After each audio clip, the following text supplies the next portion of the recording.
ये सारी पवन चक्कियां हैं।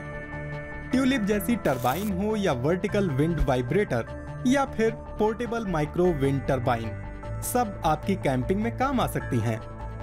अभी तक हम ऐसी विशाल टरबाइन देखते आ रहे हैं जो हर जगह एक जैसी दिखती हैं, लेकिन इनकी बनावट को लेकर नए नए आइडिया की तो कमी है नहीं।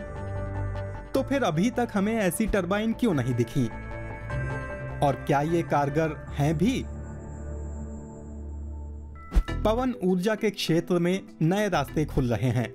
जहां पुराने मॉडल करीब 30 मीटर ऊंचे होते थे, नई टरबाइन 50 मीटर से शुरू हुई। इन दिनों टरबाइन सामान्यतः 250 मीटर से ऊंची बनाई जाती हैं, जिनसे हजारों घर रोशन होते हैं। यानी टरबाइन जितनी बड़ी उतनी बेहतर। फिर छोटी पवन चक्कियों का चक्कर क्यों? पैट्रिक यूटेमन कंपनियों और लोगों को छोटी पवन चक्कियों के नफा नुकसान समझाते हैं। छोटी विंड टरबाइन निजी इस्तेमाल के लिए हैं। अगर आप हवादार जगह पर रहते हैं तो आप अपने लिए ऊर्जा पैदा कर सकते हैं, बिजली बना सकते हैं। ये उद्यम बन सकता है, चाहे किसान हो या लोगों के घर। छोटी टरबाइन के पंख घूमते हुए 200 वर्ग मीटर जगह घेरते हैं। यूं तो ये कैसे भी हो सकते हैं, लेकिन अमूमन दो तरह के होते हैं, दंडवत यानी हॉरिजॉन्टल और लंबवत यानी वर्टिकल। पहली श्रेणी में रोटर शाफ्ट दंडवत होता है और हवा की दिशा के समांतर होता है। हॉरिजॉन्टल टरबाइनों को हवा की ओर घुमाए रखना होता है, जो मशक्कत भरा है। वहीं वर्टिकल धुरी वाली टरबाइन की फंटियां हवा के लंबवत घूम जाती हैं। ये किसी भी दिशा से आती हवा के मुताबिक घूम सकती हैं।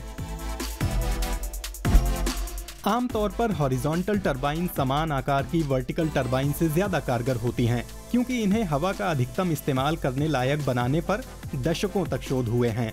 ये धीमी हवा में भी ऊर्जा पैदा कर सकती हैं। हॉरिजॉन्टल टरबाइन अपनी क्षमता और निवेश पर बेहतर रिटर्न के बूते बड़े पैमाने पर विंड पार्क बनाने में काम आई। इसीलिए छोटी टरबाइन के बिजनेस में भी यही प्रमुख खिलाड़ी बनकर उभरी। लेकिन वर्टिकल टरबाइन की अपनी खासियतें हैं। कुछ मामलों में ये ज्यादा कारगर नजर आती हैं। ज्यादातर वर्टिकल टरबाइन बहुत ही छोटे स्तर पर उपलब्ध हैं और वो उतना शोर भी नहीं करती। और इन्हें जगह भी कम चाहिए। इस नाते ये शहरों के लिए परफेक्ट हैं, जहां इमारतें वियना में संयुक्त राष्ट्र की इमारत की तरह हवा का रास्ता रोककर उसे अलग अलग दिशाओं में भेजती हैं, जिससे वायुमंडल में विक्षोभ पैदा होता है। वर्टिकल टरबाइनों की देख रेख भी आसान है। इनका जनरेटर भी जमीन पर होता है, न कि किसी टावर की चोटी पर। तो अभी ये भले साफ ना हो कि कौन सा तरीका ज्यादा कारगर है, लेकिन हमें इतना तो पता है कि हॉरिजॉन्टल से उलट वर्टिकल टरबाइनों को करीब रहना और इंटरैक्ट करना पसंद है। वर्टिकल टरबाइनों से टकराने पर हवा इनके इर्द गिर्द घूमती है और गति पकड़ती है। इससे पास पास लगी टरबाइन तेजी से घूमते हुए ज्यादा ऊर्जा पैदा करती हैं। इसी वजह से विंड फार्म सामान्य टरबाइन के मुकाबले 60% ज्यादा कारगर रहते हैं। फिर भी बड़ी हॉरिजॉन्टल टरबाइनों के किसी भी विकल्प को लागत और क्षमता को लेकर जूझना होगा। लागत की बात करें तो बड़े प्रोजेक्ट की तुलना में छोटे प्रोजेक्ट महंगे पड़ते हैं, लेकिन नई नई चीजें तेजी से सामने आ रही हैं। पारंपरिक हॉरिजॉन्टल और नई वर्टिकल टरबाइनों से भी इतर एक तीसरी श्रेणी ओमनी डायरेक्शनल टरबाइन की उभरी है। यानी ये टरबाइन सभी दिशाओं से आने वाली हवाओं के लिहाज से बनाई गई हैं। दुनिया में पवन ऊर्जा पर छोटे पैमाने का काम बहुत कम हो रहा है। 2020 में इसमें सिर्फ 1.8 गीगावाट का उत्पादन हुआ, यानी कुल स्थापित पवन ऊर्जा का 0.2%। कुछ विशेषज्ञ इस क्षेत्र में सालाना करीब 9% की वृद्धि दर का अनुमान लगाते हैं। तभी 2030 तक इसकी कीमत करीब $2.5 अरब हो पाएगी। CO2 उत्सर्जन कटौती में अक्षय ऊर्जा की भूमिका को देखते हुए ये उम्मीद है कि तमाम जरूरी क्षेत्रों में छोटी विंड टरबाइनें पांव जमा लेंगी। जैसे दूर दराज के कम विकसित इलाके जहां सार्वजनिक ऊर्जा ग्रिड नहीं है, जैसे अंटार्कटिक में princess Elizabeth research station.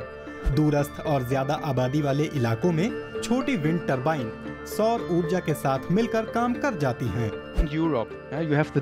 Europe में कड़ाके की ठंड पड़ती है और धूप भी कम निकलती है, लेकिन यहाँ हवा खूब चलती है। या फिर बारिश का मौसम भी हो सकता है, जब बहुत सारे बादल छाए रहते हैं और धूप नहीं निकलती। लेकिन हवा बहती है और मेरे ख्याल से भविष्य छोटी टरबाइनों का ही है।